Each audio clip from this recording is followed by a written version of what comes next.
अपने माता पिता का दिल ना दुखाओ।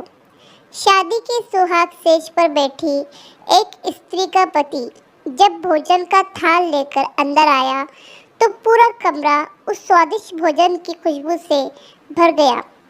उस स्त्री ने अपने पति से निवेदन किया कि माँ जी को भी यही बुला लेते हैं तो हम तीनों साथ बैठकर भोजन करते हैं।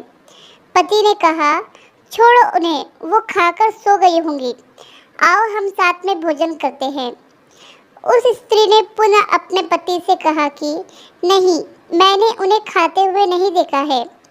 तो पति ने जवाब दिया कि क्यों तुम जिद कर रही हो, शादी के कार्यों से थक गई होंगी इसलिए सो गई होंगी, नींद टूटेगी तो खुद भोजन कर लेगी।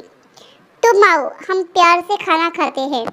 उस स्त्री ने तुरंत तलाक लेने का फैसला कर लिया और तलाक लेकर उसने दूसरी शादी कर ली और इधर उसके पहले पति ने भी दूसरी शादी कर ली।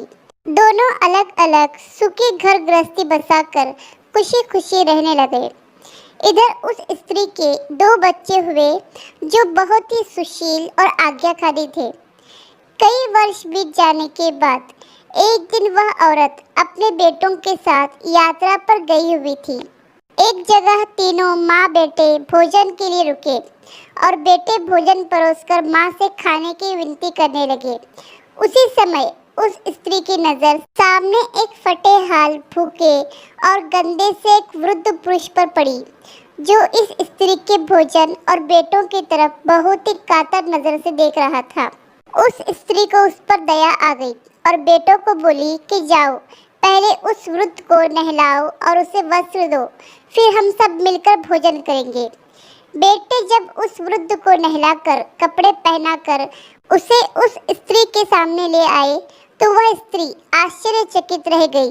वह वृद्ध वही था जिससे उसने शादी की सुहाग रात को ही तलाक ले लिया था।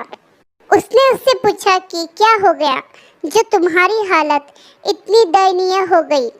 तो उस वृद्ध ने नज़र झुका के कहा कि सब कुछ होते हुए भी मेरे बच्चे मुझे भोजन नहीं देते थे, मेरा तिरस्कार करते थे, मुझे घर से बाहर निकाल दिया। उस स्त्री ने उस वृद्ध से कहा कि इस बात का अंदाज़ा तो मुझे तुम्हारे साथ सुहागरात को ही लग गया था, जब तुमने पहले अपनी बूढ़ी माँ को भोजन कराने के बजाय उस स्वादिष्ट भोजन के थाल लेकर मेरे कमरे में आ गए और मेरे बार बार कहने के बावजूद भी आपने अपनी माँ का तिरस्कार किया। उसी का फल आज आप भोग रहे हैं। माता पिता के साथ तुम्हारा सलूक एक ऐसी कहानी है जिसे लिखते तो तुम हो लेकिन तुम्हारी संतान तुम्हें पढ़कर सुनाती है। जैसा व्यवहार हम अपने बुजुर्गों के साथ करेंगे उसे देखा देखकर हमारे बच्चों में भी यही गुण आता है कि शायद यही परंपरा है। याद रखना, माँ बाप नाराज तो ईश्वर नाराज। इस कहानी पर आपकी क्या राय है हमें कमेंट करके ज़रूर बताइए। कहानी पसंद आए तो लाइक, सब्सक्राइब और शेयर ज़रूर कीजिए।